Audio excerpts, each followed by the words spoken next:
Malamang to, abogado to ni Eddie. Affected eh. O kaya sinasabi ko sa inyo mga kababayan, ganyang kalaking pera ang napupunta sa mga korap na tao ng gobyerno dyan sa Recto at Juan Luna.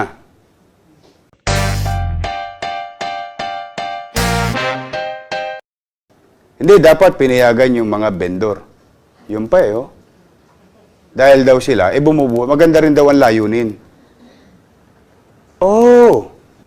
So, ibig sabihin, pagka illegal, judge, dahil maganda layunin, pwede na. Diyan kayo magaling! O pagnyangga ko, 1,000,000. Although, hindi ko talaga nahawakan kahit 5. Kayo, mas matindi ginawa nyo sa akin. Bakit? Pinaghirapan nyo to eh. 8 oras.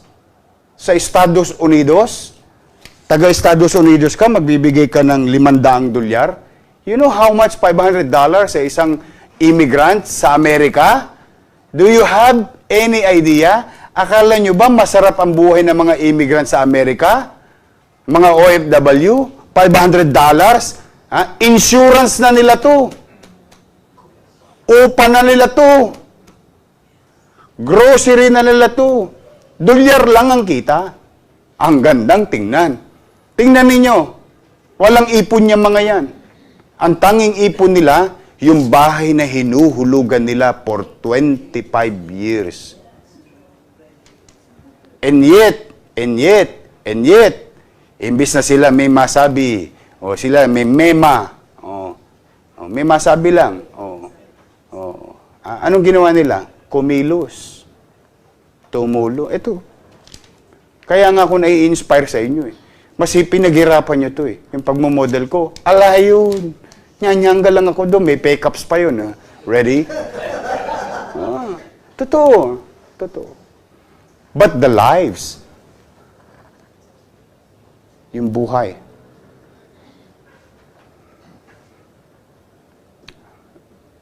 attorney, walang mauwi ang bahay. Patay lahat ang hanap buhay nila. Walang kasiguruhan kailan sila magiging normal.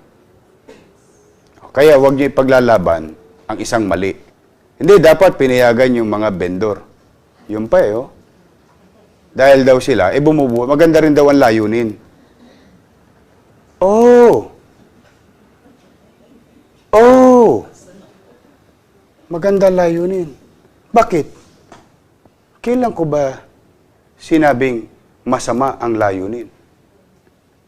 Mali yung pamamaraan eh. So, ibig sabihin, pagka illegal, judge, dahil maganda layunin, pwede na. Di magtinda na rin ako ng drugs, dahil mahirap ako. Maganda layunin ko eh, pakakain ko sa anak ko eh. Ipakakain ko sa nanay ko eh. Ibibili ko ng gamot sa nanay ko may sakit. Di ba maganda layunin? Magtitinda ng drugs. Maganda pala layunin eh. When it is patently illegal, the least thing that the government can do with regard to the issue is to be compassionate. Ibig sabihin, just. Andun ka sa pagitan ng may konting mali, may konting tama. Paano tayo makakapamuhay nang hindi tayo nakakapamerwisyo? Malamang to, abogado to ni Eddie. Affected eh. Kaya sinasabi ko sa inyo mga kababayan, ganyang kalaking pera ang napupunta sa mga korap na tao ng gobyerno dyan sa Recto at Juan Luna. Kaya nila magbayad ng mga organisasyon to fund and create an atmosphere na sila'y tama, na sila'y makatwiran. Ito masakit. Hindi taga Maynila. taga Makati. Kaya nga gusto ko, sana attorney, donate mo rin yung ano mo, yung mga sinisingil mo sa kliyente mo.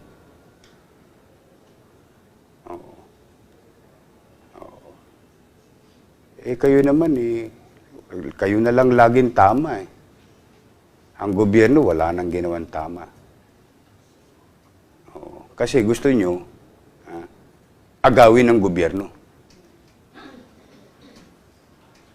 Sabi ko sa inyo, wag ako eh. Ako na nga lang umuunawa sa inyo. Nilalawakan ko ang... tanong. Let's cut the long story short. Mga kababayan, kayo na humusga sa akin. Then,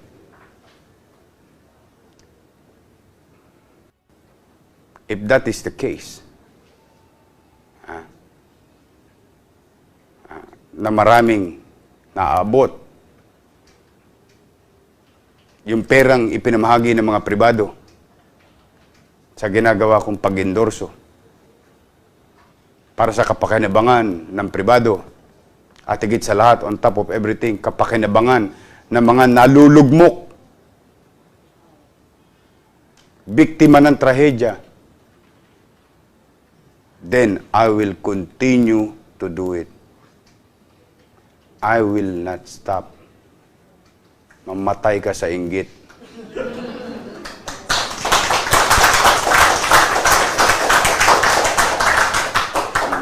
O ngayon, total lawyer ka. I challenge you. Oh, taxpayer ka naman eh. Kung mali ginawa ko, hayaan ninyong panagutan ko sa batas.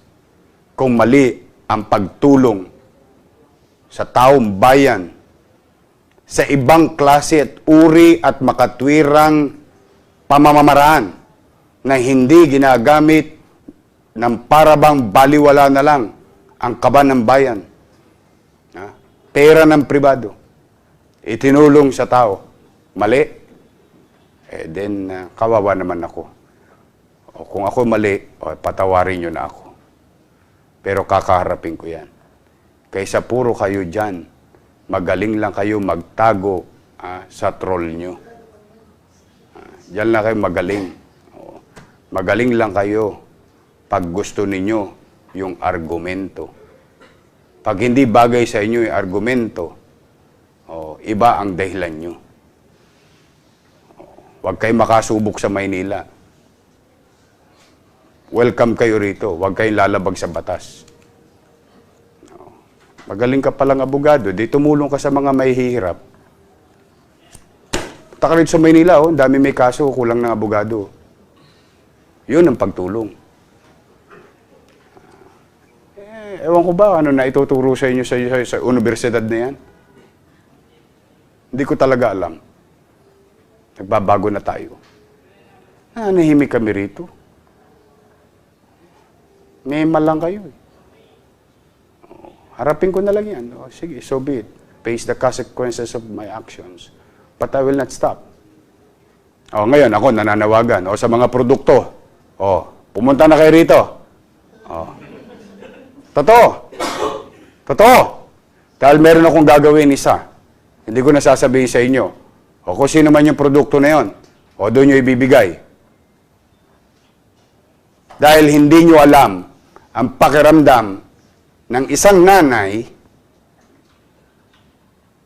na may tumor yung anak niya. At milyon.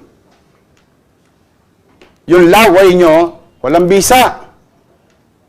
Pero yung luha ng nanay, hindi nyo kaya yon. Kasi hindi kayo naging mahirap. Diba? Yung umiiyak yung tatay, umiiyak yung nanay, may tumor yung anak niya, walang magawa ang gobyerno, walang magawa ang mga mayor, kasi limitado ang kapangyarihan sa paggastos sa isang pasyente. Dahil milyon, buhay niya. Yan Yan ang tinatamaan ninyo ng kagalingan ninyo. Diyan kayo magaling. Oh, pumunta kayo dito. Dito kayo manood ng tunay sa sitwasyon ng tao.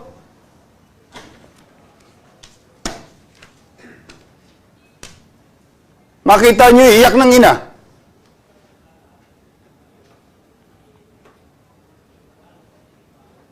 Na may tumor yung anak niya.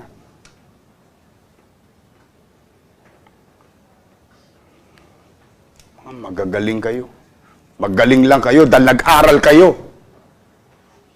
Pero yung pag-aral niyo hindi niyo ginamit sa makatwirang pamamaraan.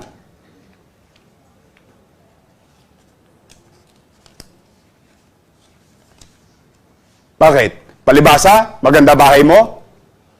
Panatag ka na?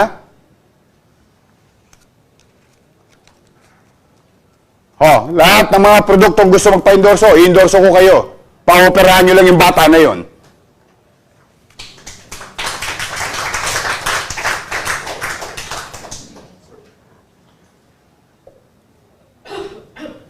Puro kayo politika.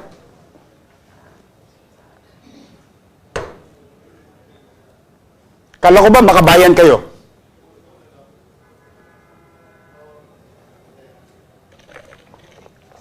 Ang gagaling ninyo? Ang gagaling ninyo sa mga billboard ninyo, makabayan, makabayan, makabayan. Saan naging makabayan ninyo? May naglilingkod. Pinipilit maging tapat. Saan na makabayan doon?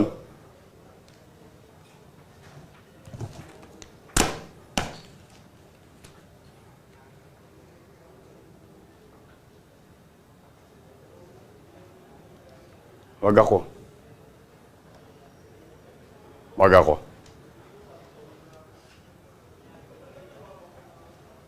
Wag ako. Ako wala akong masamang intention. Marami na akong pinagpapasalamat sa Diyos. Hindi ako anghel. Marami akong kasalanan sa mundo. Hindi ako perpekto. Pero kung wala rin kayo masasabing matino, wala rin kayo maitutulong, manahimik kayo sa bahay ninyo. Dumito kayo. Gusto nyo maging makabayan? Umupo kayo dyan sa bulwagang bayan. Diyan kayo umupo na makita ninyo yung hinagpis ng tao. Hindi yan nakukuha sa PhD. Hindi yan nakukuha sa kilalang universidad. Ito ang totoong mundo. Hindi sa libro.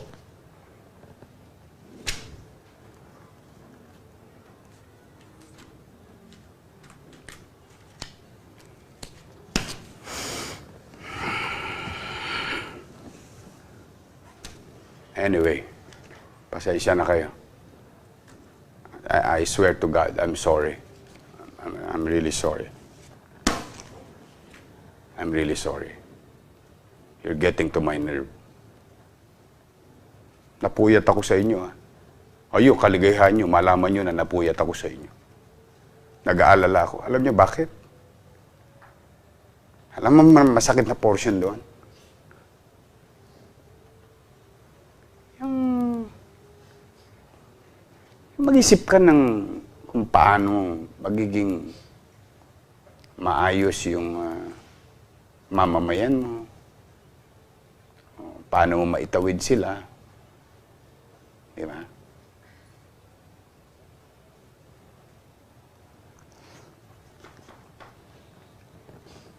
Pagod ka. Di mo na nakikita yung anak mo.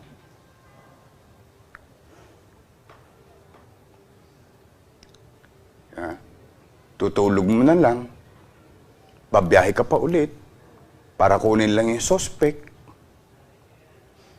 Dahil yung may umiiyak na mga mahal sa buhay. Diba yung sinuunog yung anak niya, nanay niya, yung hustisya. Wala kayo sa totoong mundo. Nabubuhay kayo sa virtual world. Wala kayo sa totoong mundo.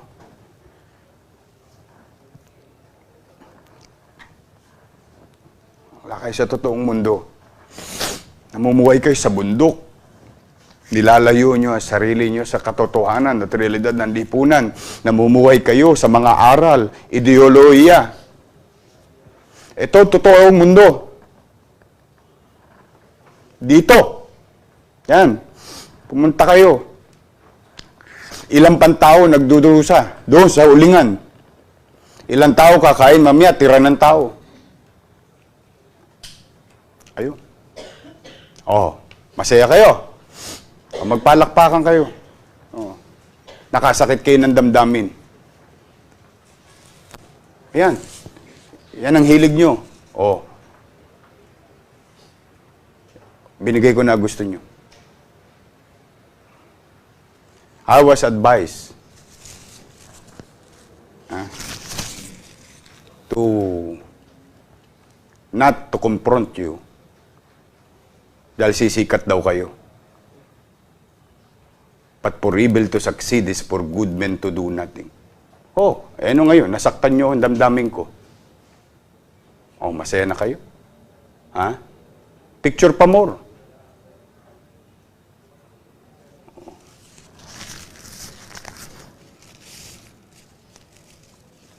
Diba?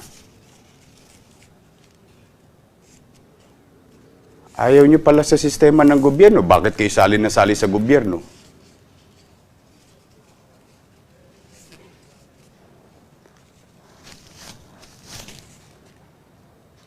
Di ba? Kinakausap ko naman kayo. Ilang beses. Patago, lantad. Bakit? Diplomasya, makatwiran, normal. Hindi, wala kayong kabubusugan sa paliwanag. Kasi ang panalo ninyo, yung argumento ninyo. Kaya kayo kinamuhi yan eh. Ako, namumuhi ako sa iyo. Attorney. Muhing-muhi ako sa iyo. Oh, marami salamat. At least naramdaman kong tao pa rin pala ako na marunong masaktan. Hindi pa pala ako matigas. Akala ko pag mayor, matigas ka na. Oh, ayan. Pagpiesta mo na. Yung aking kahinaan. O yung aking damdamin. Ayan. Approve. Palakpakan. Pagsigaw kayo dyan. Subukan nyo lumabag sa batas sa Maynila. Subukan mo lang.